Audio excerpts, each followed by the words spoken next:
हुँ, भारतीय चित्त, मानस और काल विषय 4 हुँ, अपने चित्त को समझे हुँ, बिना हमारा काम हुँ, नहीं चलेगा। हुँ, हुँ, अपने चित्त, मानस व काल का सहज हुँ, धरातल हमसे हुँ, छूट गया है। हुँ, हमने अपने संसार को छोड़कर किन्हीं हुँ, और के संसार में निवास करना शुरू कर दिया है। पर हुँ, दूसरे संसार में जीना हमें आता नहीं। हम हुँ, उसमें समा नहीं पाते। हमारे बड़े-बड़े हुँ, राजनेताओं से, विद्वानों से, व्यापारियों हुँ, आदियों से भी यह हो नहीं पाता। हुँ, वे हुँ, दूसरों के उस संसार में रच-पच जाएँ। प्रयास वे हुँ, अवश्य करते हैं और उस प्रयास में वे हुँ, प्रायः असफल रहते हैं, क्योंकि जिस हुँ, संसार में वे समाना चाहते हैं, वह उनका है ही हुँ, नहीं। हुँ, उस हुँ, संसार को की कोई ठीक से समझ भी उन्हें नहीं है। हुँ, अपने संसार में लौटे बिना, अपने सहज हुँ, चित्त, मानस और काल के धरातल को ढूँढे बिना अपना हुँ, काम चलने वाला नहीं है। नहीं है। हुँ, ये तो ये बहुत अच्छा लिखा है कि बड़े से बड़ा हाँ, व्यक्ति भी भारत का है, वो दूसरे वाले में पूरी तरह से समा ही नहीं पाएगा कभी। हुँ, हुँ, हुँ, भारतीय चित्त में जो अंकित है और उसका काल के साथ जो संबंध है, वह भारतीय हुँ, सभ्यता में कई प्रकार से अभिव्यक्त हुँ, हुआ है। उन अभिव्यक्तियों को देखने, समझने से अपने चित्त व काल का कुछ चित्र तो उभरेगा। हुँ, भारतीय सभ्यता का जो पुराना साहित्य है, उसे भी भारतीय चित्त व काल की एक अभिव्यक्ति के रूप में देखा जाना चाहिए। हुँ, हुँ, उस साहित्य में शायद भारतीयता की सहज भारतीय चित्त काल की बहुत विशद झलक हुँ, मिल जाए। हुँ, बिल्कुल। हाँ, क्योंकि चाहते हैं कि हुँ, भारतीय साहित्य पढ़ें, उसी से आपको कुछ मिलेगा। हुँ, हुँ, यह सही है कि भारतीय साहित्य में जो है, वह सब हुँ, का सब सीधे चित्त व काल के स्वरूप से संबंधित नहीं होगा। इस हुँ, विशाल साहित्य में अनेक विषयों पर अनेक प्रकार की बातें हैं, पर वे सब हुँ, बातें भारतीय चित्त काल के सहज धरातल से, हुँ, संसार की भारतीय समझ के अनुरूप और भारतीय मुहावरों से ही की गई होंगी। हुँ, हुँ, हुँ, हुँ, फिर जो बातें इस साहित्य में बहुत मौलिक दिखाई देती हैं, हुँ, सारे तथ्य का आधार सी लगती हैं और हुँ, जब विभिन्न प्रकार के साहित्य में बार-बार दोहराई जाती हैं, वे बातें हुँ, तो शायद भारतीय चित्त व काल की सहज वृत्तियों की परिचायक ही होंगी। हुँ, जैसे पुराणों में सृष्टि के हुँ, सर्जन और विकास की कथा, इसका हुँ, तो भारतीय चित्त व काल से सीधा संबंध दिखाई देता है। वैसे हर हाँ, सभ्यता की सृष्टि की अपनी एक हुँ, गाथा होती है हुँ, और वह गाथा शायद उस सभ्यता की हुँ, बहुत हुँ, मूल वृत्तियों को बहुत गहरे से प्रभावित किया करती है। हुँ, हुँ, हुँ, आदम और हव्वा की कथा, उनका हुँ, ज्ञान के वृक्ष के फल को खा स्वर्ग से निष्कासित होना और फिर ज्ञान के हुँ, माध्यम से निरंतर उसी स्वर्ग को रचते जाना, उसकी हुँ, और आगे उसकी ओर आगे ही बढ़ते जाना, यह पश्चिमी हुँ, गाथा शायद वहाँ की सारी सोच-समझ को प्रभावित किए रहती है। वहाँ के सारे साहित्य में और आधुनिक ज्ञान, विज्ञान व तकनीक आदि में उनकी सृष्टि की इस गाथा की झलक देखी जा सकती है। हुँ, पुराणों में सृष्टि की जो गाथा है, वह तो अपने आप में बहुत सशक्त है। हुँ, इस गाथा के अनुसार ब्रह्म के तप हुँ, और संकल्प से सृष्टि का हुँ, सृजन होता है हुँ, और फिर यह अनेक-अनेक आवर्तनों से होती हुई ब्रह्म में लीन हुँ, हो जाती है। ब्रह्म से हुँ, सर्जन और ब्रह्म में प्रलय, बड़ा हुँ, आवर्तन एक निश्चित काल क्रम के अनुरूप दोहराया जाता है। पर हुँ, प्रत्येक बड़े आवर्तन के भीतर अनेक छोटे हुँ, आवर्तन, प्रत्यावर्तन आवर्तन होते होते हैं। हैं। हाँ, हुँ, बार-बार सृष्टि की उत्पत्ति और विनाश होते रहते हैं। हुँ, उत्पत्ति विनाश शब्द शायद इस संदर्भ में उपयुक्त नहीं है, क्योंकि हुँ, ब्रह्मा का सृजन करते हुए अपने से हुँ, बाहर किसी वस्तु की उत्पत्ति नहीं करते। वे हुँ, स्वयं सृष्टि के रूप में अभिव्यक्त हुँ। होते हैं। जो एकात्म विज्ञान में कहा वही है ना? जी, तय। हुँ, हुँ, ब्रह्म की वह हुँ, अभिव्यक्ति की सृष्टि है। उस हुँ। अभिव्यक्ति का संकुचन ही प्रलय है और ब्रह्म हुँ, के व्यास और संकुचन की यह सब हुँ, लीला है। हुँ, लीला है। हुँ, ये भी बहुत सुंदर बताया था कि इसको आप हुँ, उत्पत्ति विनाश शब्द का प्रयोग नहीं करना चाहिए। वो तो हाँ, संसार के संदर्भ में सृजन करते हैं। मतलब है। हाँ, इसके अतिरिक्त न किसी वस्तु या भाव की उत्पत्ति होती है, न विनाश। हम्म, ब्रह्म की हम्म, इस लीला को सुव्यवस्थित कालक्रम में दिया गया है। उनकी हाँ, जानकारी शायद बहुतों को न हो, पर ब्रह्म हम्म, की लीला हम्म, अनादि अनंत है, यह भी हम्म, प्राय भारतीयों के चित्त में रहता है। अंकित है। हाँ, अंकित है। हम्म, सृष्टि और प्रलय के आवर्तनों की इस लीला में आवर्तन का मौलिक कालांश हम्म, हम्म, चतुर्युग है। सृष्टि हम्म, का प्रत्येक आवर्तन कृत युग हम्म, से आरंभ होता है। हम्म, सृष्टि का यह आरंभिक काल आनंद हम्म, का काल है। हम्म, इस युग में जीव शायद हम्म, अब ब्रह्म से बहुत दूर नहीं है, नहीं है। और जीव जीव में तो कोई भिन्नता है ही नहीं। सभी एक वर्ण है, या हम्म, वर्ण की अभी हम्म, बात ही नहीं है। नहीं है। हम्म। इस युग में सृष्टि हम्म, अभी बहुत सहज रूप में है, कोई जटिलता नहीं हम्म, है। मद, भय, लोभ, अहंकार जैसे भाव उत्पन्न नहीं हुए हैं। काम भी नहीं नहीं हुए है। हैं। हम्म, संतानोत्पत्ति मात्र संकल्प से ही होती है। हाँ, जीवन की आवश्यकताएं बहुत कम है। जीवन चलाने हम्म, के लिए विशेष प्रयत्न भी नहीं करना पड़ता। मधु पीकर हम्म, ही सब जीवित रहते हैं। यह मधु भी हम्म, सहज प्राप्य है। मधुमक्खियों के हम्म, प्रयत्न से बना मधु यह नहीं है। नहीं है। हाँ, इस आनंदमय सृष्टि में ज्ञान की हम्म, भी आवश्यकता हम्म, नहीं है। हम्म, इसलिए वेद भी अभी नहीं है। नहीं है। आनंद का ये राज्य नहीं है। वेद है। हम्म, आनंद का यह युग हम्म, लंबे समय तक चलता है। पुरानी गणना हम्म, के अनुसार कृत का काल हम्म, हम्म, 17,28,000 बरस का है। हाँ, पर हाँ, समय के साथ सृष्टि जटिल होती जाती है, सहज व्यवस्था में गड़बड़ होने लगती है, धर्म की हानि होने लगती है। हम्म, कृतयुग में कर्ता के हम्म, ही विभिन्न हम्म, अंशावतारों को आकर हम्म, सृष्टि में धर्म की पुनर्स्थापना के प्रयास करने हम्म, लगते हैं। हम्म, विष्णु के भी अवतार होते हैं। कृतयुग में धर्म की हानि और उसकी पुनर्स्थापना का क्रम कई बार दोहराया जाता है। पर लगता हम्म, है कि धर्म की ग्लानि और उनके पुनः हम्म, प्रतिष्ठापन के हर क्रम के बाद सृष्टि पहले से कुछ अधिक जटिल हो जाती है। आनंद हो की जाती मूल है। स्थिति से कुछ और दूर हट जाती है। जीवन में कुछ हम्म, और गिरावट आती है, और इस तरह हम्म, चलते-चलते कृत का अंत होता है हम्म, और हम्म, त्रेता का आरंभ त्रेता का। होता है। हम्म, तो हम्म, भाई ये जो कृत युग है, ये सतयुग है। हाँ, हाँ, वही वही वही सतयुग है। त्रेता में सृष्टि उतनी सहज नहीं रह जाती जितनी कृत में थी। हम्म, कृत हम्म, में धर्म 4 पाँवों पर स्थिर रूप से टिका था। हम्म, त्रेता में 3 पाँव हम्म, रह जाते हैं। हम्म, अपेक्षाकृत इस स्थिति में धर्म पर टिके रहने के लिए मानव को एक राजा और एक हम्म, वेद की प्राप्ति होती है। हम्म, मद, मोह, लोभ, अहंकार आदि जैसे मनोविकारों की उत्पत्ति भी इसी हम्म, समय होती है। और हम्म, अभी ये हम्म, विकार प्राथमिक अवस्था में ही है, उन्हें सरलता से नियंत्रित किया जा सकता है। त्रेता हम्म, में जीवन की आवश्यकताएं बढ़ने लगती हैं, मात्र हम्म, मधु से अब काम नहीं चलता, पर कृषि अभी हम्म, नहीं होती। हल चलाने, हम्म, बीज बोने, निराई गुड़ाई आदि जैसी क्रियाओं हम्म, की भी अभी आवश्यकता नहीं है। अपने आप हम्म, कुछ अनाज उत्पन्न होता है। उस अनाज हम्म, से और वृक्षों के फलों और मेवों से जीवन हम्म, चलता है। हम्म, वृक्षों की बहुत सारी जातियां नहीं हैं। कुछ हम्म, गिनी-चुनी वनस्पतियां और वृक्ष भी अभी हम्म, सृष्टि में पाए जाते हैं।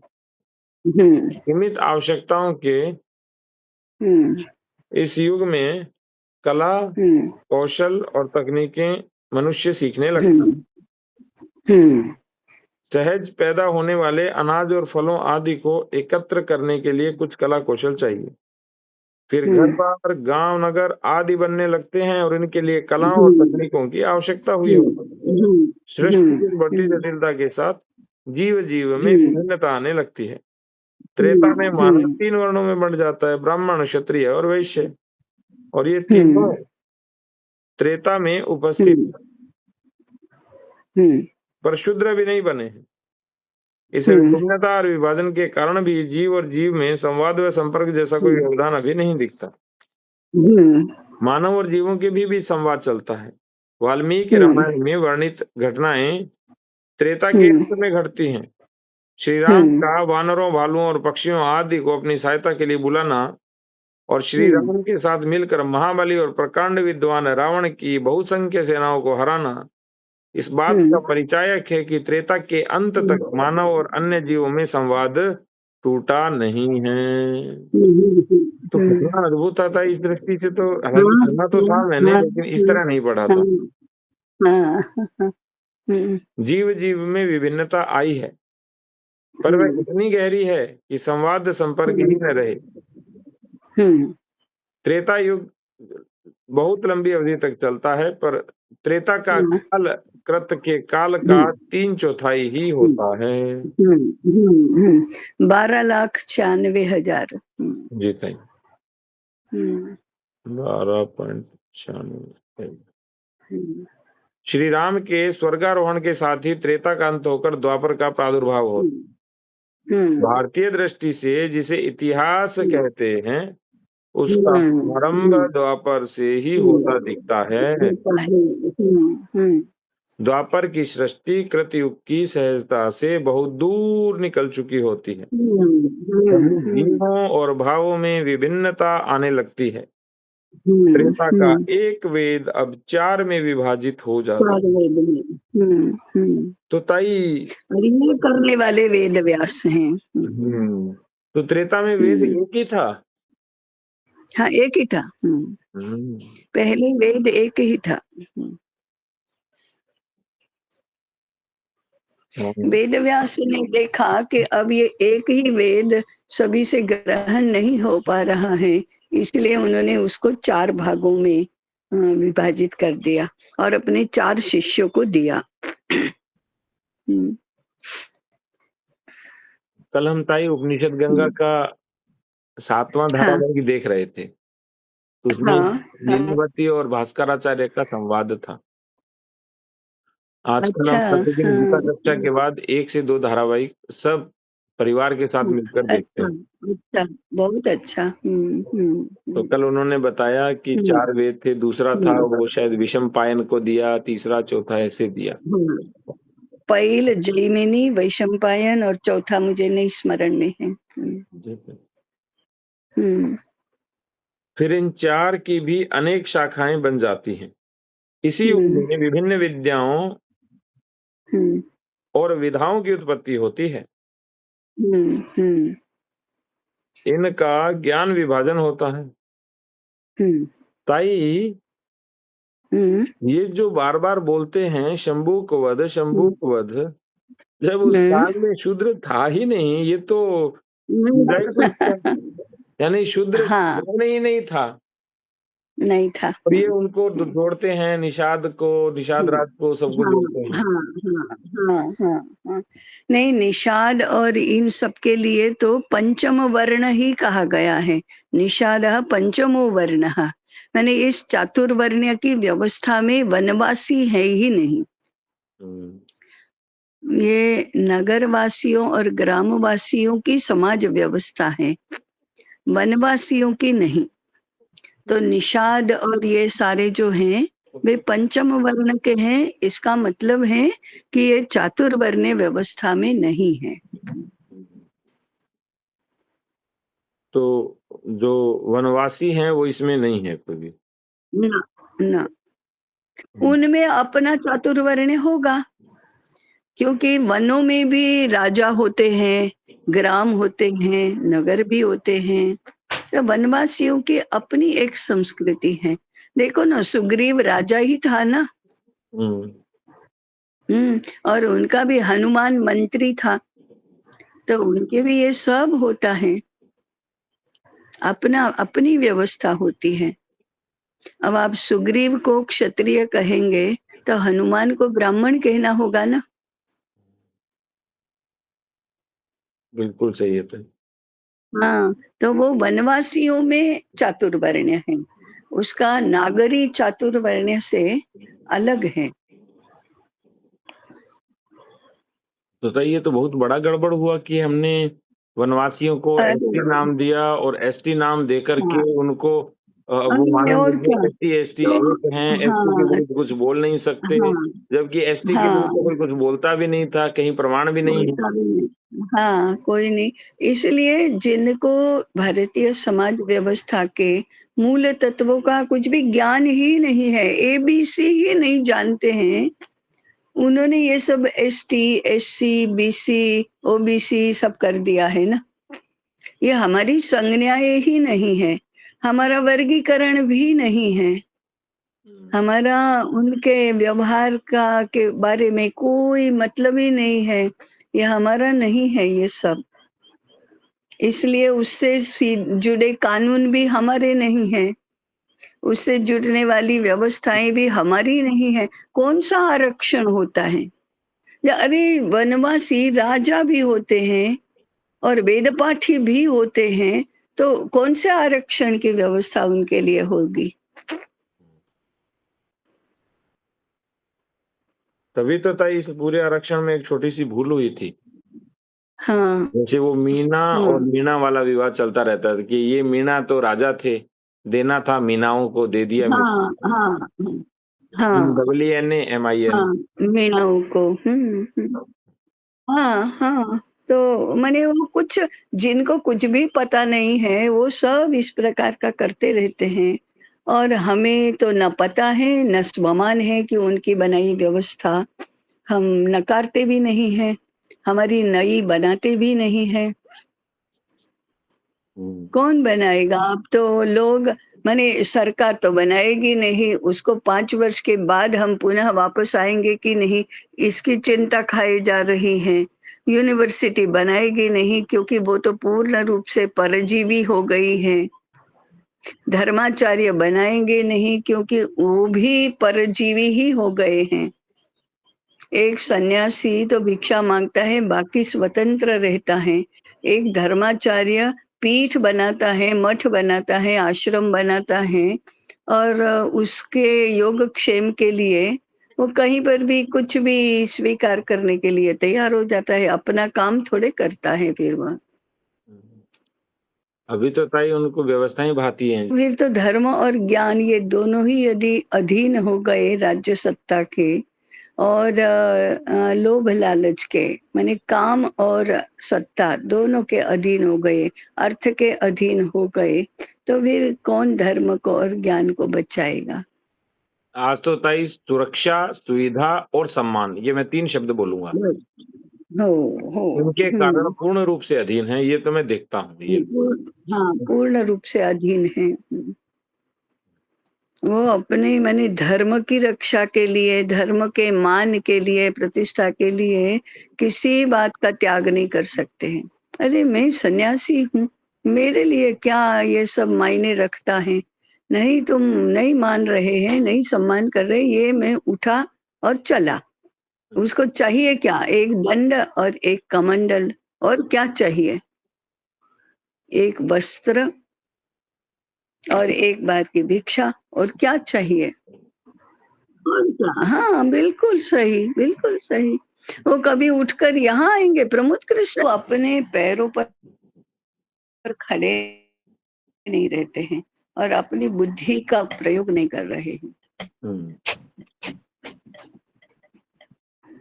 हुँ, ज्ञान का विभाजन होता है और अनेक चलो। शास्त्र बन जाते हैं। हुँ, सृष्टि की इस जटिलता में जीवन हुँ, यापन करने के लिए अनेक कलाओं और तकनीकों की आवश्यकता पड़ती है। अनेक प्रकार के शिल्प हुँ, आते हैं, खेती भी अब सहज नहीं रहती, हुँ, अनाज उत्पन्न करने के हुँ, लिए अनेक प्रयत्न करने पड़ते हैं हुँ, और इन विविध हुँ, शिल्पों और कलाओं को वहन करने हुँ, के लिए शायद शूद्र हुँ, वर्ण बनता है। हुँ, तो वो भी शिल्पों को वहन करने हाँ, के लिए और कलाओं के लिए क्योंकि हाँ, वो आवश्यकता बहुत बड़ी हो हाँ, गया है। हाँ, हाँ, हाँ, हाँ। इस तरह द्वापर तो में उसकी 4 ही वर्ण हो संख्या जाते हैं। बढ़ गई अभी। हुँ, हुँ, हुँ। द्वापर में 4 वर्ण होते हैं और कली में शूद्र वर्ण की संख्या बहुत बढ़ जाती है। उसकी आवश्यकता बहुत अधिक हो जाती है। हुँ, जैसे हुँ, आपने बोला निषादो पंचम वर्ण है, जब वर्ण ही 3 थे हाँ। तो निषादो चतुर्वर्ण होना चाहिए था। नहीं, नहीं उस काल में नहीं बोला जाता ना चातुर्वर्ण्य व्यवस्था हो गई, उसके बाद का निरूपण है तो। पर निषाद राज की व्यवस्था तो ताई राम जी के काल में थी, तो उनके उनमें वर्ण रामायण नहीं था। रामायण में थी। वो रा, वो राम जी के काल रामायण में थी। रामायण रामायण त्रेता के अंत में है। ओ ठीक है, तो राम तब तक आना राम शुरू हो गए के थे। जान हाँ इसलिए हो गया वो। ठीक है ताई। हम्म, द्वापर एक प्रकार से राजाओं का ही युग दिखता है।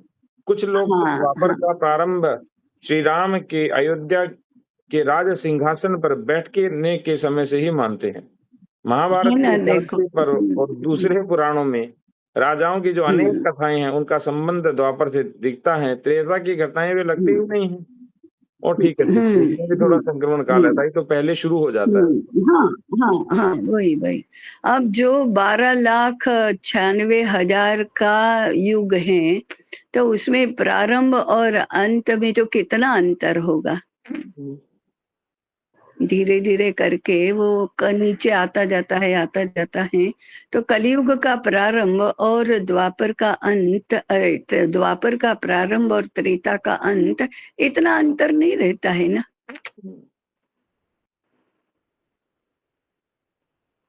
कथाओं में हम्म, चित्रित वातावरण रामायण की कथा के वातावरण से एकदम भिन्न है। हम्म, रामायण में धर्म का साम्राज्य है, पर द्वापर में के राजा लोग हम्म, क्षत्रियोचित आवेश में ही लिप्त हैं।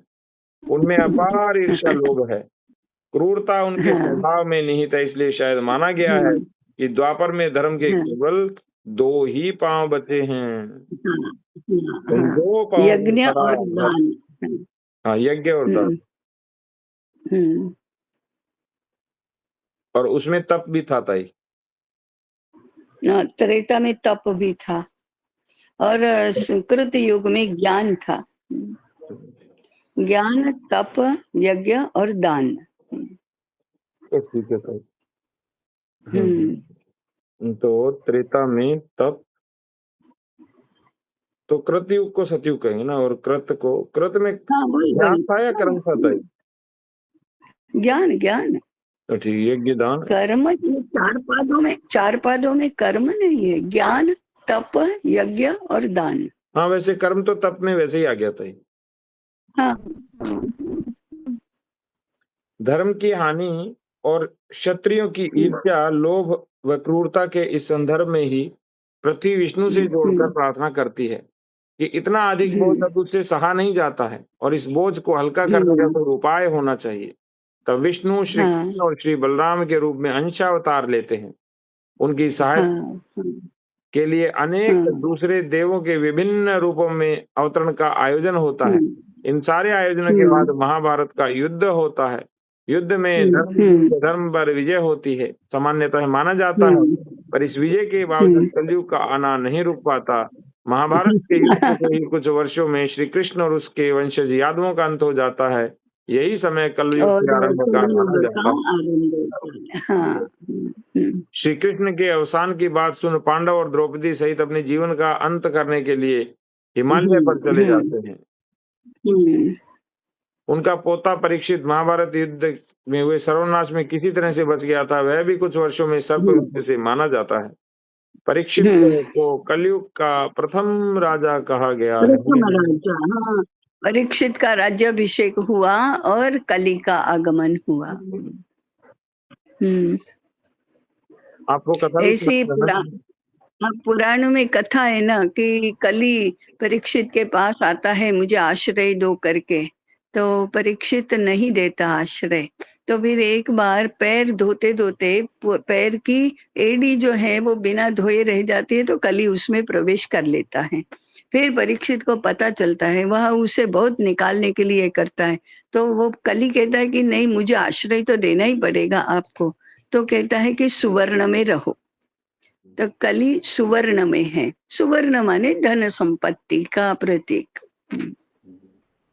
तो इसीलिए कलयुग और में इसी सब पागलों की तरह धर्म हाँ संपत्ति के पीछे दौड़ रहे हैं। हाँ, और इसीलिए कलयुग में धर्म भी दान के पाद पर खड़ा है। हम्म, हम्म, इसीलिए दान की आवश्यकता है ताई। हाँ, इसलिए दान की आवश्यकता है। ओहो! अब इसी शेष 3 तो चले गए, यज्ञ, तप और ज्ञान, ये तो नहीं रहे। अब एकमात्र दान है, क्योंकि कली धन संपत्ति में ही रहता है। तो ऐसा तो नहीं होगा ताई जैसे हम दान माँगते हैं तो धन संपत्ति आती है तो उसमें कली भी हमारे साथ आता जाता है? आता ही है, आता ही है। हुँ। कली तो रहेगा ही ना, अब कलियुग ही है, उसका साम्राज्य है, उसका युग है, तो उसमें सब कुछ ठीक-ठाक रखने के लिए दान प्रवृत्ति अलग होनी चाहिए, विशेष होनी चाहिए। इसलिए उसका नियम बना है, जितना मिलता है उससे अधिक दो। देने की ही बात करो, देने को ही मापदंड बनाओ। जी ताई।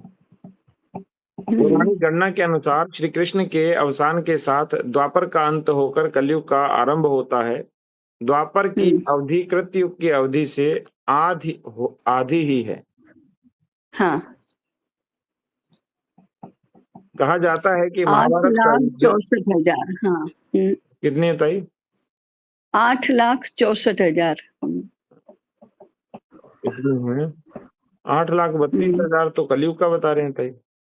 4,32,000 4,32,000 और हाँ, 8,64,000। 64,000 हाँ। कलियुग का एक माप, द्वापर उससे दुगुना, त्रेता उससे तिगुना, कृतयुग उससे 4 गुना। हुँ। हुँ, ताई इसको कृतयुग क्यों कहते हैं सतयुग को? हुँ, हुँ, सतयुग को कृतयुग क्यों कहते हैं? नहीं अ मुझे नहीं मालूम, कृतयुग माने नहीं, नहीं मालूम मुझे, कृतयुग कहते हैं लेकिन ऐसा तो नहीं उस समय लोग कृति से ही अपने आप को कृति से ही अपने आप को प्रस्तुत करते से? हो सकता है, हो सकता है। जी ताई। हुँ, कहा जाता है कृत कि माने किया, कृत माने किया हुआ। हुँ, हुँ, हुँ,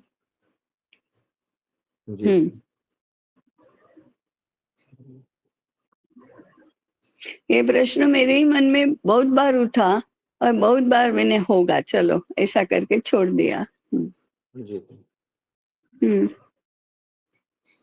कहा जाता है कि महाभारत का युद्ध द्वापर के अंत और कलयुग के आरंभ से 36 हुँ, वर्ष पहले हुआ। वर्ष पहले हाँ, पहले हुआ। हुँ, आज की विश्वसनीय मानी जाने वाली गणनाओं से वर्तमान समय कली का हुँ, 5,092वाँ साल बैठता है। हुँ, हुँ। और अभी 5,126 है, तो 26 और 8 34 वर्ष पूर्व ये लिखा गया था। हुँ, हुँ, हुँ, हुँ। हुँ, यह कलयुग की शुरुआत ही है। तो ताई ये भी हुँ, है कि वो जो लाख है और ये वर्ष है, उसको भी हमें डिवाइड करना हुँ। पड़ेगा कि कैसे है। क्योंकि राम जी हाँ, के जन्म माने को तो लोग 8200 वर्ष पूर्व बताते हैं। क्या बताते हैं? 8200 वर्ष पूर्व, क्या, क्या? राम जी आए जब। नहीं वो अलग गणना होती है, 17,000 वर्ष पूर्व बताते हैं और ये गणनाओं की विभिन्न पद्धतियाँ हैं। अभी त्रेता युग में माने आज से 8,64,000 वर्ष माने 4,32,000 तो इसके तो 4,32,000 प्लस 5,000 ये तो 4,37,000 के लगभग तो द्वापर पूर्ण होता है। और उससे पहले वो अंत भाग में हुए राम, तो 4,37,000 वर्ष पूर्व तो हो ही गए। तो वो गणना दूसरे पद्धति की है, 17,000 बताते हैं, 8200 वर्ष पुराने बताते हैं। वो सब पुरातात्विक और ज्योतिष की गणनाएँ उसके आधार पर करते हैं। इस चतुर्युगी की या मनवंतर की या कल्प की गणना के अनुसार नहीं करते हैं। अगर वो करेंगे तो लाखों का हिसाब आएगा।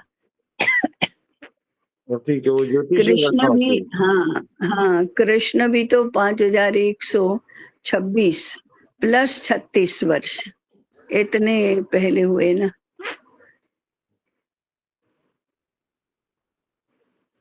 तो बताइए अवतार हमेशा अंत में होते हैं, तो अभी तो बहुत बड़ा पड़ा है हाँ, कलयुग। बड़ा पड़ा है कलयुग, हाँ। तो हमारी दृष्टि से अभी अंत तो नहीं होगा। 4,32,000 में से 5,126वां ये चल रहा है। ताई ऐसा तो नहीं है हम विपरीत प्रयास कर रहे हैं कि कलयुग को लाने में असहयोग कर रहे हैं ताई? वो हाँ, हमारे असहयोग करने से वो नहीं आएगा, ऐसा नहीं होता। हमारा कैसा है प्रयास देखो, हम पर्वत की टोच पर बैठे हैं, खड़े हैं और हमारे हाथ में एक भारी वज़नदार ऐसा बक्सा है या कुछ पोटका है, वो ऊपर से पर्वत पर से नीचे गिर रहा है और हम उसको पकड़कर थामे रहे हैं, नीचे नहीं गिरने देना है। तो हमारी शक्ति तो सारी उसमें लग रही है, हम अपने आप को स्थिर रखें कि या उस पोटके को बचाएँ या कैसा करें? वही सारा अभी हो रहा है कि ये तो गिर रहा है, कलयुग तो आगे बढ़ रहा है, हमको उसको पकड़ के रखना है, हमको भी नहीं फिसलना है, उसको भी नहीं जाने देना है, ऐसा हो रहा है। परंतु क्या ऐसा उचित होगा कि छोड़ दो फिर? तो वो तो पोटका तो नीचे चला जाएगा। और हम उसके बिना कैसे रहेंगे? फिर वो चाहे संस्कारों का पोटका हो, चाहे ज्ञान का हो, चाहे धर्म का हो, चाहे सद्भावना का हो, वही गिर रहा है और उसको हम पकड़ कर प्रयास कर रहे हैं नहीं गिरने देने का। ऐसी स्थिति कलयुग में होती है। तो क्या ये उचित रहेगा कि हम परवाह ही ना करें, छोड़ दें उसको, गिरने दो उसको? नहीं ताई। हाँ, तो गिरना सरल बनाओ, क्यों हम अवरोध पैदा कर रहे हैं, ऐसा होगा। तो कलयुग को तो इस दिशा में ही बढ़ रहा है, त्रेता भी तो इस दिशा में बढ़ रहा था। तो राम ने प्रयास ही तो किया उसकी रक्षा करने का। तो त्रेता में जितनी हो सकती थी उतनी हो गई, द्वापर में जितनी हो सकती थी कृष्ण ने भी तो कर ही लिया ना प्रयास। जी। और सबको कहा कि प्रयास करो, तो प्रयास तो करना ही है। परंतु प्रयास के होते हुए भी कलयुग का आगमन न कृष्ण रोक सके, न द्वापर का आगमन राम रोक सके। तो ये तो होना ही है, क्योंकि वो तो मूल सृष्टि के सर्जन हुआ, तभी से कंप्यूटर में फीड हुआ है कि ये होने वाला क्या है। तो उसमें ये भी होने वाला है कि लोग पकड़ कर नहीं गिरने देने का प्रयास करते रहेंगे। तो ये भी कलयुग में धर्म की रक्षा के लिए किए जाने वाले प्रयासों में से एक है कि उसको गिरने ना दो, गिरने ना दो, गिरने ना दो। स्वयं भी संभलो और उसको भी संभालो, ये प्रयास है। उस प्रयास के बावजूद भी नीचे तो जाना हो ही रहा है। कलयुग का अंत होगा तो फिर सत्ययुग आएगा ना। फिर आधा कलयुग होने के बाद कलयुग का चक्र है वो नीचे से ऊपर की तरफ जाने लगेगा। मैं यही सोच रहा था ताई कि हाँ, हाँ, ऐसा नहीं है कि अब कलयुग का प्रयास हाँ, नहीं करेंगे। सतयुग आएगा तो हाँ, तभी जब सतयुग से हानि हुई तो त्रेता में हानि हुई तो द्वापर में हानि हुई तो कलयुग, तो कलयुग में उत्थान होगा तो सतयुग आएगा ना। हाँ, हाँ, वही तो। तो हम तो उसी त्रेता उत्थान को गति पूर्ण दे रहे हुआ, हैं। हाँ, त्रेता पूर्ण हुआ तो अब चक्र ऊपर की तरफ जाने लगा है। नहीं, ऊपर की तरफ नहीं, अभी तो कृतयुग और त्रेता युग मिलकर कितने वर्ष पूर्ण हो गए? हुँ, 4,32,000 का एक कलयुग है, तो 4,32,00,000 का ये चतुर्युग है। तो उसमें से 3 तो बीत गए, इसका मतलब 17,28,000 प्लस 12,64,000 प्लस 8,00,000 नहीं 12,96,000 प्लस 8,64,000 प्लस 5,125, इतने तो बीत गए। हुँ, तो अब चक्र पूरा होने में कितना रहा है? बहुत कम रहा है ताई। हाँ, केवल 4,32,000 में से 5,000 कम करो तो 4,27,000 बचे हैं अभी। हुँ, बहुत सारे तो बीत गए। जी। ऐसा है। तो फिर कृतयुग आएगा। तो उतने समय में जो भी होना है वो सब होगा। तभी तो बीच में प्रलय होगी या सीधा सतयुग का आरंभ हो जाएगा? नहीं, अभी प्रलय नहीं होगी। प्रलय तो कल्प के अंत में होती है। ब्रह्मा का एक दिन पूरा होता है तब प्रलय होती है। माने ब्रह्मा की रात्रि शुरू हुई तब वो प्रलय हो गया, ब्रह्मा सो गए। हुँ। और फिर जितना समय दिन था उतना ही समय रात रहेगी। माने कितने चतुर्युगी, उससे 71 चतुर्युगी पूरी होगी तब एक मनवंतर होगा। ऐसे 14 मनवंतर पूरे होंगे तब एक कल्प होगा, तब जाकर प्रलय होगा। अभी तो ब्रह्मा के दिन का मध्याह्न हो गया और मध्याह्न के बाद का पहला प्रहर चल रहा है। तो ठीक है, अभी तो बहुत चक्र लगाने हैं तैयार। हाँ, तो मध्याह्न के बाद 25 कल्प बीत गए। ये 26वां कल्प चल रहा है, श्वेत वाराह कल्प। उसमें से 14 मनवंतर में से ये 7वां मनवंतर चल रहा है, वैवस्वत मनवंतर। और उस मनवंतर के 28 महायुग बीत गए हैं, ये 27 बीत गए हैं। ये 28वें महायुग का कलयुग चल रहा है। तो अभी बहुत समय है, प्रलय के लिए बहुत समय है। हुँ। मनवंतर तो वैवस्वत चल रहा है ना, 7वां मनवंतर ना? 7वां मनवंतर चल रहा है। तो जी। अभी शेष 7 है ना। और चतुर्युगी कौन-सी चल रही है ताई? 28वीं। हम संकल्प में बोलते हैं ना, वैवस्वते मनवंतरे अष्टाविंशतितमे कलियुगे कलि प्रथम चरणे। हुँ। तो अभी इस सृष्टि को वर्ष कितने हुए? माने प्रलय के बाद सृजन हुआ, ब्रह्मा का दिन शुरू हुआ, उसको कितने वर्ष हुए? एक वृंदः सप्तनवति कोटि, माने 1 अरब 97 करोड़ 29 लाख 49,126वां वर्ष चल रहा है। और जिनको ताई समझ नहीं आता, जो स्वयं मूर्खता करते हैं, वो दूसरों को कहते हैं कि ऐसा थोड़ी होता है। या हाँ, तो फिर इस वर्णन अज्ञानी तक तो पहुँच ही कुछ नहीं भी सकते। कहते। हाँ, अज्ञानी और अहंकारी। एक तो अज्ञान है और फिर अहंकार है। वो तो ऐसा ही कहता है, हैं तुम क्या किसको मूर्ख बना रहे हो? ऐसा थोड़े होता है। विज्ञान तो मानता ही नहीं है और उनका विज्ञान हाँ, भी अज्ञान और अहंकार वाला है। और क्या, उनका विज्ञान विज्ञान ही नहीं है, मूढ़ता है वो तो।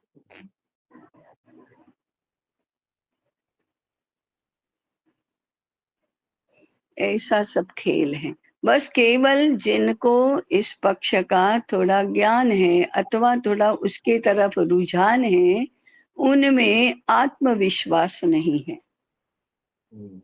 कि इनके सामने खड़े तो रहे पहले।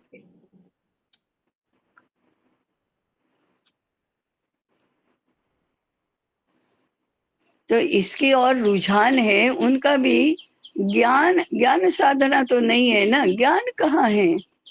केवल श्रद्धा है, रुझान है केवल।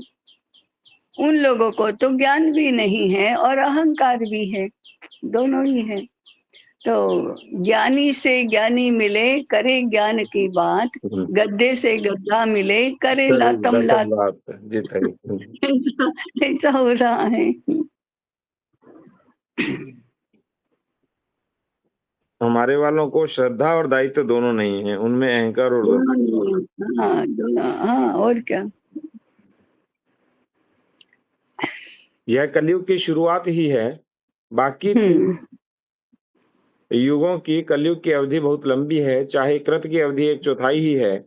कलयुग को हाँ 4,32,000 वर्ष चलना है, ऐसा कहा गया है। हाँ हाँ कलयुग का मुख्य लक्षण यह है कि धर्म एक पाँव पर टिका हुआ है। हाँ। धर्म की स्थिति में धर्म की स्थिति तो द्वापर में डामाडोल सी रहती थी। तो ये तो बहुत बड़ा हाँ, उत्तर मिला है हमें आज। हाँ, तो हाँ, लोग कहते हैं कि हाँ। द्वापर में ऐसा क्यों था? तो भाई जब हुँ। द्वापर में 2 पैर ही नहीं थे, ना ज्ञान था, ना तप था, तो ऐसे ही हाँ, होगा। हाँ, तो कैसे कैसे एक आसन कैसे खड़ा रहेगा 2 पाँव पर? हुँ, अब धर्म का संतुलन नितांत अस्थिर हो जाता है।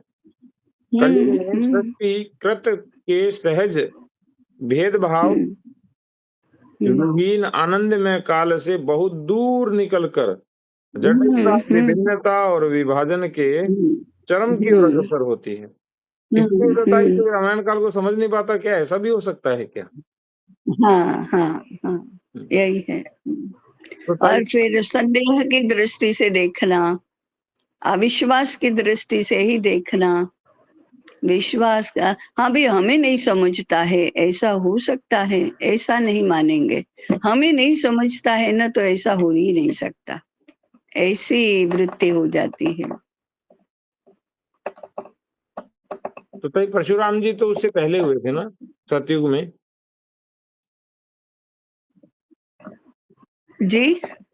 परशुराम जी तो उससे पहले हुए थे। हाँ, परशुराम जी राम से पहले हुए, राम से पहले, परंतु त्रेता युग में ही। वो त्रेता में ही हुए थे। त्रेता में ही। ठीक है। हुँ, जीवन यापन इस युग में एक कठिन कला सा बन जाता है।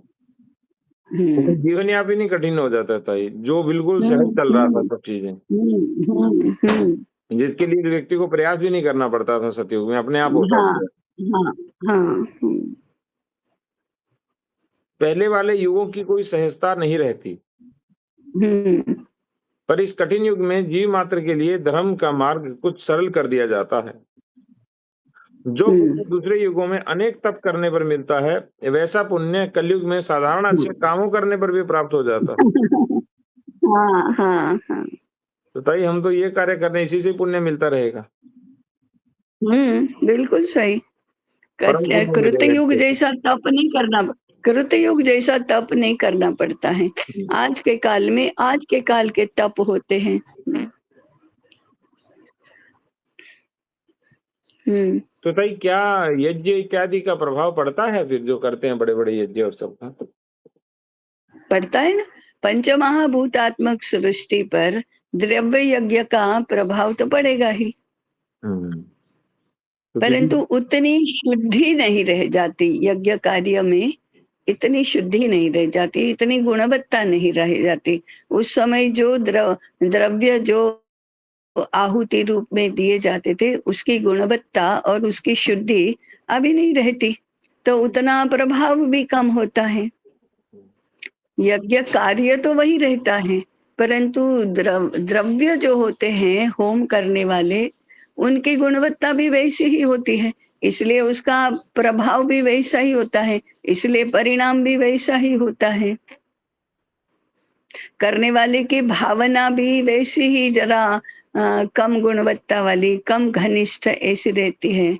तो सारा सभी बातों का क्षरण तो होता ही है। ताई तो मुझे इसलिए यज्ञ का हाँ, यज्ञ क्या, चिकित्सा क्या, इन सभी में जो द्वापर में भी प्रारंभ में, द्वापर के अंत में ऐसे जो प्रभाव कम होता है, क्योंकि गुणवत्ता भी कम होने लगती है। तो ताई इसमें तो आज जो लोग बहस करते हैं, वो राम हुँ। जी भी बहस करते हैं, ये उस समय था, नहीं था, ऐसा था। तो ये तो हाँ, बहस केवल हाँ, एक हाँ, हाँ। पाठ के 4 पृष्ठों को बोलने पर ही समाप्त हो जाती है सारी। और निरर्थक क्या? बड़े-बड़े तर्क-कुतर्क करते हैं। हाँ, माने इस पर्दे के पीछे क्या होगा, वो पर्दा उठाए बिना बहस करते रहते हैं। ये नहीं समझते कि ज़रा पर्दा हटाकर देख लो ना क्या है। वो कभी पर्दा हटाने की बुद्धि होती है, तो फिर वो तो स्पष्ट हो जाता है कि पीछे क्या है, फिर बहस का मुद्दा ही नहीं रह जाता है।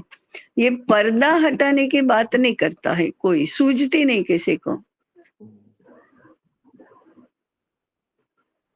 बहस में ही आनंद आने लगता है, बहस में जीतना ही लक्ष्य हो जाता है, बिना सत्य का साक्षात्कार किए। और सत्य का साक्षात्कार करने का मार्ग तो बहुत सरल है, पर्दा ही हटाओ ना। जी, सही। तो पहले तो पर्दा दिखता नहीं है, फिर पर्दा हटाने लायक लगता नहीं है, फिर पर्दा हटाने की वृत्ति नहीं होती है, फिर जिद होती है, क्यों पर्दा हटाए, क्यों पर्दा हटाए, मैं कह तो रहा हूँ। ऐसे होता है तो पर्दा हटता नहीं है। और इधर मारा मारी जानलेवा भी हो जाए तो कोई बात नहीं। यह कलयुग की जटिलता में फंसे जीव पर हाँ, कर्ता की कृपा का हाँ, परिचायक है। इस हुँ, प्रावधान से कर्ता की दृष्टि में और कर्ता के साथ संबंधों के संदर्भ में हुँ, जीव के लिए हुँ, चारों युग में कुछ संतुलन सा दिया गया है। हुँ, तो संक्षेप में भारतीय सृष्टि की कथा हुँ, है साधारण भारतीय जन की और उसमें हुँ, उसके अपने स्थान की समझ की इस कथा से बनी है। हुँ, हुँ, वर्तमान काल हुँ, को भी इस कथा के संदर्भ में ही देखना है हुँ, हुँ, और वर्तमान काल को भी वह इस कथा के हुँ, संदर्भ में ही देखता भी है। हुँ, हुँ, अलग-अलग पुराणों में और सामान्य स्तर पर हुँ, कहने के अलग-अलग तरीकों के साथ इस कथा में हुँ, विस्तृत विवरणों में थोड़ा-थोड़ा अंतर पाया जाता है।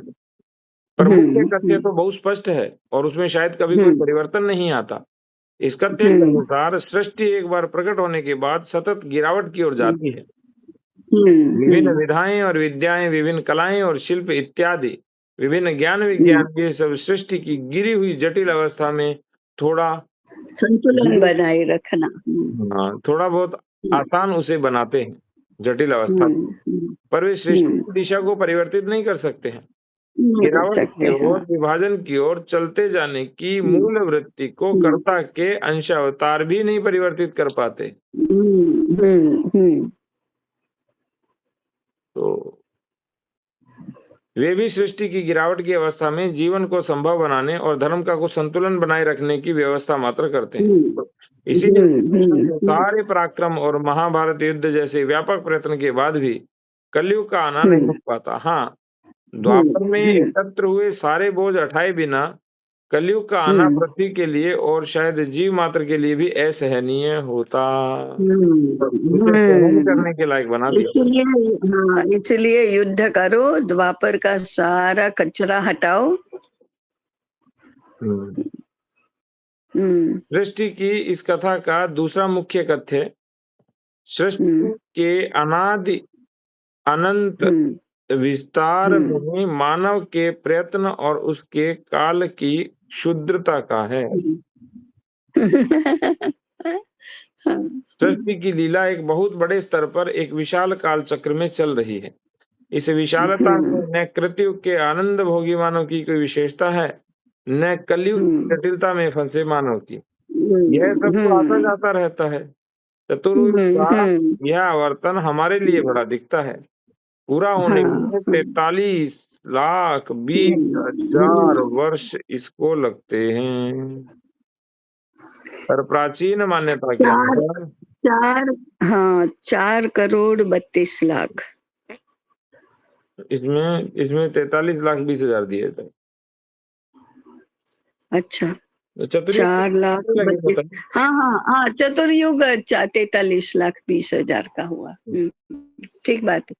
और ब्रह्मा के एक दिन ठीक में है, एक ऐसे चतुर्युग 1000 हाँ, चतुर्युग हाँ, होते हैं। हाँ, भाई ये तो 1000 चतुर्युग बता हाँ, रहे हैं ब्रह्मा के हाँ, एक दिन में। हाँ, हाँ, ठीक बात है ना, हाँ। इसलिए इसलिए वो एक वृंदा सप्तनवति कोटि अभी गिना ना कि इतने कल्प हो गए, इतने मनवंतर हो गए, इतने युग हो गए। हुँ, और इसकी कुल गिनती फिर यहाँ तक आती है। हुँ, एक कल्प के इस एक दिन के बाद हुँ, ब्रह्मा कल्प हुँ। भर की रात्रि के लिए विश्राम करते हैं। फिर एक हाँ, नया कल्प और जितना 1000 चतुर्युगों का एक नया दिन आरंभ हो हाँ, जाता है। ऐसे 360 दिन-रात मिलकर हाँ, ब्रह्मा का हाँ, 1 हाँ। वर्ष होता है। 301 आयुष्य होता है। हुँ, 360 दिन-रात मिलकर ब्रह्मा जी हुँ, का 1 वर्ष और ब्रह्मा का 1 जीवन वर्ष। 100 वर्षों तक चलता नहीं है। 100 हाँ, 100 वर्षों तक चलता है। हुँ, उसके बाद ब्रह्मा आकर फिर वही लीला आरंभ कर देते हैं। इस विशाल चक्र में हुँ, मानव और उसके जीवन की बिसात ही क्या हुँ। है? तो ताई आप तो एक कल्प में 71 चतुर्युगी बता रहे थे, वो क्या है ताई? एक मनवंतर में। ओ ठीक है, एक ये मनवंतर में एक हाँ। कल्प, हाँ, ये एक कल्प की बता रहे हैं। 14 मनवंतर से एक कल्प होता है ना। हुँ, हुँ, हाँ, ठीक है ताई, 14 मनवंतर तो से हो गया एक कल्प। हाँ, हाँ, हाँ, हाँ, हाँ। इसलिए 1000 चतुर्युगी हुआ। 14 गुणा 7 98, थोड़ा गिनती में इधर-उधर है। देखो 71 गुणा 14 ऐसा करेंगे तो 70 में तो 14 सत्ता 98 98 कोटि हो गया। उसके बाद एक चतुर्युगी बचा। एक एक एक एक एक एक महायुग बचा। हुँ, तो 43,20,000 अभी भी बचे, उसमें जोड़ दो। 14 5 जा 70 और 14 दूना 28 तो 7 और 2 9 9800 हो गया ताई और 98 तो होगा। 9814 हो गया। हाँ, नहीं 98 70 महायुग हो गए। हुँ, अभी एक बच्चा ना। हाँ, 1 बचा ताई। हुँ, हाँ, ठीक है ताई वो ऐसा तो है नहीं हाँ, वो तो एक बनाई गई है हाँ, कथा। ठीक है ताई। हाँ, हाँ, हुँ। कुछ 2-5 लाख इधर-उधर की तो कोई ये फ़र्क नहीं पड़ता। हाँ, इतने वर्षों में इतना अंतर भी नहीं पड़ हाँ, सकता है। हाँ, हाँ, हाँ। हाँ, आज पहली बार ताई ये भागवत के 5वें स्कंध में ये पूरी गिनती बताई गई है। हुँ, हमारे संदेश के एक अंक में ये पूरा अध्याय वर्णित हुआ था और एक वाचनमाला की एक पुस्तिका भी उसकी बनी है। वो काल संकल्प ताई, गणना। वो कालगणना। हाँ, काल गणना। हाँ, काल गणना। नहीं, संकल्प अलग है, काल गणना अलग है, पंचांग अलग है। हुँ। अब ताई समझ आ गया क्योंकि संकल्प पढ़ा उसके बाद हाँ, ये पढ़ा अब पूर्ण रूप से समझ आ गया। हाँ, हाँ, हाँ, हाँ। तो मेरा एक प्रश्न हुँ, भी था आपसे ताई लेकिन उसका उत्तर हुँ, आगे मिल हाँ, गया था, वो प्रश्न मैं आपको बता दे रहा हाँ, हूँ कि सृष्टि हाँ, हाँ। अंशावतार भी इसको परिवर्तित नहीं कर पाते क्योंकि वो कर्म के नहीं, अधीन रहते हैं और उनका हाँ, उद्देश्य हाँ, उस युग का बिल्कुल। कचरा साफ करना होता है, नहीं कि आगे के युग का कचरा हाँ। साफ करना। हाँ, हाँ, हाँ, संतुलन बनाओ, बने रहो, बने रहो। नष्ट नहीं होना है आपको, इसलिए बने रहो। बने रहने के लिए जैसे-जैसे कृत से त्रेता, द्वापर, कली की आगे बढ़ते हैं, वैसे-वैसे ज़्यादा जटिल होता जा रहा है, हुँ, कठिन होता जा रहा है। तो आपको कम प्रयास से माने जैसे प्रश्न पत्र है तो एक वर्ग के लिए तो थोड़ा सरल ही बनाया जाता है, नहीं तो सबके सब फेल होंगे, ऐसा नहीं होता। परीक्षा देने वालों का एक सर्वसामान्य स्तर कैसा है, उसके आधार पर ही प्रश्न पत्र बनते हैं। सबको फेल करने के लिए नहीं बनते और सबको पास ही हो जाने के लिए भी नहीं बनते, परीक्षा लेने के लिए बनते हैं। तो कितना खींचोगे, कितना खींचोगे? जितना खींच सकते हो उतना ही खींचोगे ना। उसके बाद तो टूट जाएगा। तो क्या आपको अव्यवस्था पहला देना है क्या सबको? लाख लोग परीक्षा में बैठे हैं, 1 लाख के 1 लाख सब फेल हो जाएँ, ऐसा प्रश्न पत्र बनेगा क्या? नहीं, क्योंकि आपको भी तो चाहिए लोग, 5,000 तो चाहिए हैं लाख में से। तो ये सब ऐसा है कि कलयुग में अगर कृत युग के या त्रेता के मापदंड लगाएँगे, तो एक भी व्यक्ति बचेगा नहीं। इस कलयुग में इसलिए कलयुग का मापदंड सा भी मापदंड लगे। कलयुग के अनुसार ही बनाए गए। हुँ, धर्माचरण के भी, तपश्चर्या के भी, सभी के। जी। ताई ये अध्याय पूर्ण हुआ ताई। आगे वाला करना है ताई?